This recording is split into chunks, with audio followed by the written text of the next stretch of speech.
Hello guys, আসসালামু আলাইকুম। সবাই কেমন আছেন?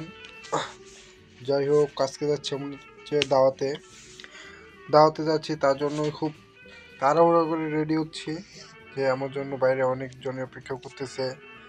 সো তার জন্য তাড়াহুড়ো করতেছি, তাড়াহুড়ো করে যাব। তারা আমাদের জন্য অনেকক্ষণ ধরে ওয়েট করে দাঁড়ায় আছে রাস্তার পাশে। তারা খুব বিরক্ত হচ্ছে আর ফোনের পর ফোন দিচ্ছে বারবার। তো আমরা বেরিয়ে পড়লাম বাসা থেকে। আমি বললাম যে আমি যাই, তুমি আসো পিছে পিছে। তো আমি চলে গেলাম। যাওয়ার পর আজকে হচ্ছে দাওয়াতে যাব। দাওয়াত দিয়েছে আমার। ব্লগম্যান ব্লগ শুরু করে দিছে। ব্লগ শুরু করে দিছে ব্লগ। ক্যামেরাম্যান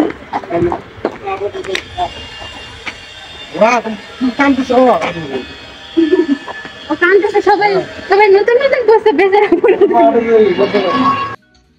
এখানে সবাই যে এরা সবাই অপেক্ষা করতেছিল আমাদের জন্য, তাই আমরা খুব তাড়াতাড়ি করে চলে এসেছি। আর এখানে মাঝখানে দেখলেনি আমার ভাবি আমাকে নিয়ে অনেক মজা করলো, যে আমরা ব্লক মেন হয়ে গেছি। যাই হোক, আমরা যাচ্ছি হচ্ছে জয়দেবপুর যে কাচ্চি খাইতে। সো এখানে যাচ্ছে হচ্ছে কাচ্চি ডাইনে কাচ্চি খাবো। তো তার জন্যই অটোওয়ালা মামার সাথে ভাড়া আর কি আগে মিটিয়ে নিচ্ছে। আগে তিতা পরে মিঠা কথাই আছে, কারণ ওখানে যে গেঞ্জাম ভালো লাগবে না। তার জন্য আমরা সবাই কি ভাড়া মিটিয়ে অটোর মধ্যে উঠছি। ওঠার পর আমরা এখন সরাসরি যাব এখন কাচ্চি ডাইনে। তো মাঝখানে আর কোনো ভিডিও করি নাই, তো একবারে সরাসরি কাচ্চি ডাইনের ভিতরে ঢুকেই ভিডিও করছি। এখন হচ্ছে এটা হচ্ছে কাচ্চি ডাইন। অনেক সিরিয়াল আজকে, যেহেতু বন্ধের দিন ছিল, অনেক সিরিয়াল। তার জন্য অনেক কষ্ট মষ্ট করে পেয়েছি সিরিয়ালটা। যাক, মেনু দিল, মেনু দেওয়ার পরে এখন আমরা অর্ডার করবো যে কী খাওয়া যায়। তো আমরা যেহেতু মূল উদ্দেশ্য হচ্ছে কাচ্চি খাবো, তো কাচ্চি খাওয়ার জন্য গেছি, তো কাচ্চি অর্ডার করব। আর বেশি না দেরি করে কাচ্চি অর্ডার করে দিলাম। তো দেওয়ার পরে আস্তে আস্তে আমাদের খাবারটা পরিবেশন করতেছে। তো মনে করেন যে এই যে আমাদের পুরো সম্পূর্ণ খাবার চলে এসেছে। তো এখন আমরা খাওয়া দাওয়া শুরু করব।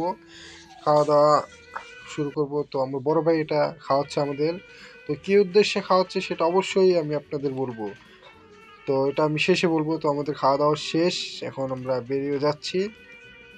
তো তো এখন যাওয়ার শেষে হচ্ছে আমরা একটু নাটক করতেছি, নাটক করে সিঁড়িতে নামতেছি। তো যে জন্য খাওয়াচ্ছে আমার কোলে যে বাচ্চাটা দেখতেছেন, হচ্ছে আজকে হচ্ছে তার জন্মদিন। তো তার জন্য সবাই দোয়া করবেন, সে যেন সামনে ভালো হইতে পারে, ভালো মানুষ হইতে পারে, যেন ভালো সুস্থ থাকতে পারে। তার জন্মদিন, এই উদ্দেশ্যে